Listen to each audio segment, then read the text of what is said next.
Bom, pessoal, então essa é a terceira parte da aula 17 da disciplina de Segurança e Sistemas de Computação. Então, nessa parte vamos falar sobre o diâmetro.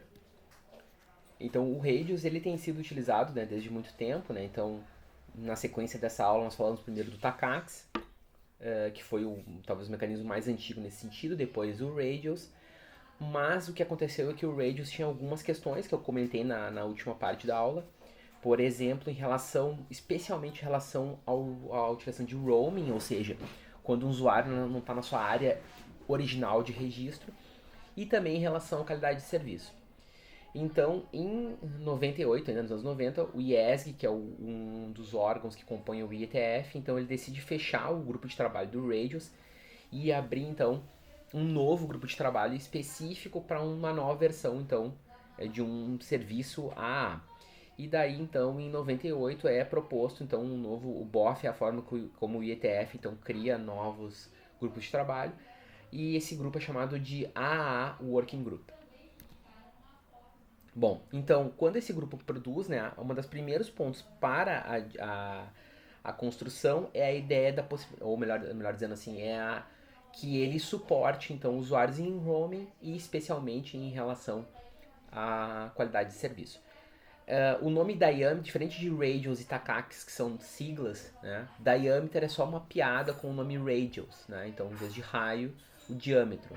Né? Então ele não é, então muitas vezes vocês vão ver que o nome diâmetro ele não vai ser escrito, né, em maiúsculas, porque ele na verdade não é uma sigla, né? Então ele tem suporte específico para VPN e para voz sobre IP e possibilita gerenciamento de recursos. Ele tem duas partes, então que nós chamamos de protocolo base, que é onde há a comunicação segura entre as entidades, a descoberta de funcionalidades e negociação de versões, e as extensões. Então, que são serviços específicos, né, ou partes implementadas para serviços específicos sobre esse protocolo base.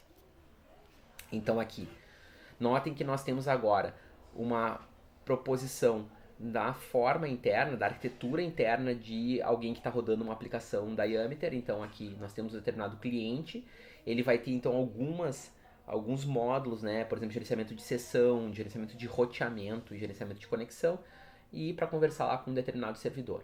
Tá? Então eles vão utilizar. Notem que isso é um modelo clássico em camadas, né? Como outros modelos que vocês estudam, por exemplo, nas disciplinas de redes.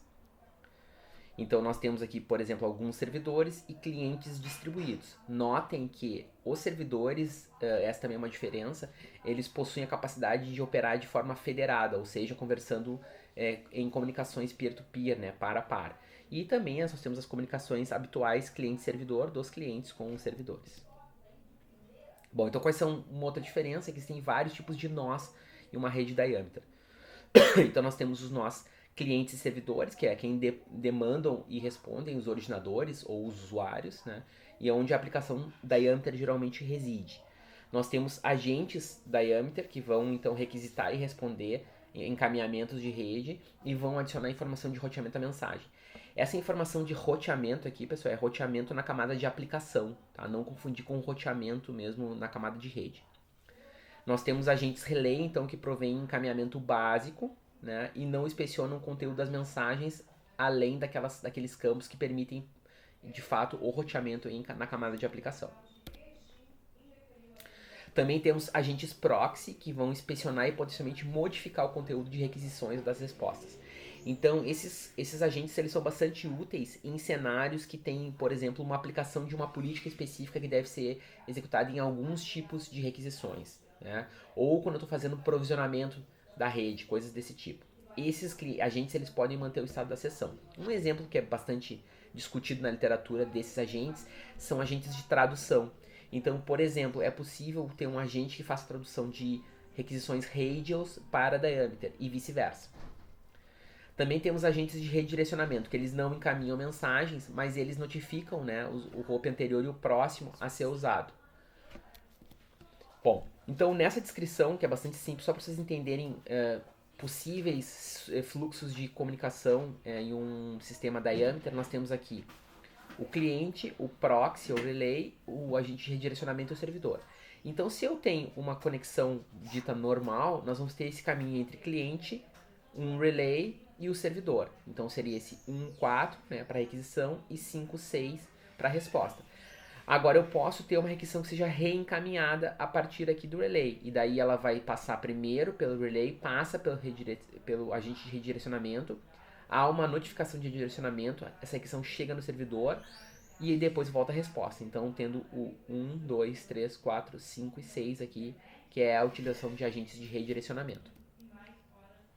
Só colocando aqui, eu imagino que vocês consigam perceber que o sistema Diameter é um sistema, primeiro, mais complexo, mas mais importante, ele é um sistema que ele oferece bastante flexibilidade. E essa flexibilidade foi interessante especialmente para telecomunicações, para operadoras. Então, esse foi o principal ambiente onde o Diameter começou a ser utilizado. E foi utilizado. Então, essa é uma questão importante. Apesar do Diameter ter aparecido, o Radius continuou sendo bastante influente e bastante utilizado.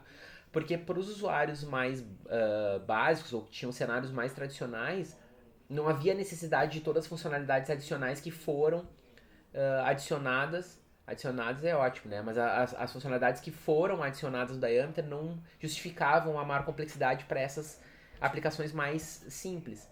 Então isso significou que mesmo com a definição do Diameter, muitas utilizações continuaram, e até hoje continuam utilizando o Radius e não passaram para o Diameter. Bom, o transporte dele, então, alguns nós, eles precisam ter suporte ao STP ou TCP, então ele utiliza conexão. Então o STP é um protocolo também que possui um controle de conexão. E outros nós, né, outros elementos de um sistema Diameter, então eles precisam ter suporte tanto ao STP quanto ao TCP. Né? Então no caso de servidores e agentes. Para a segurança ele utiliza TLS e IPsec, então ele utiliza a segurança padronizada no protocolo IP, né, com camadas superiores, obviamente.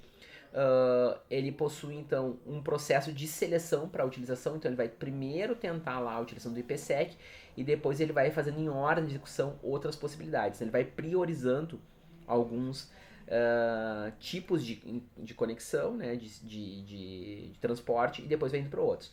Geralmente ele vai ser utilizado com o IPsec e TLS.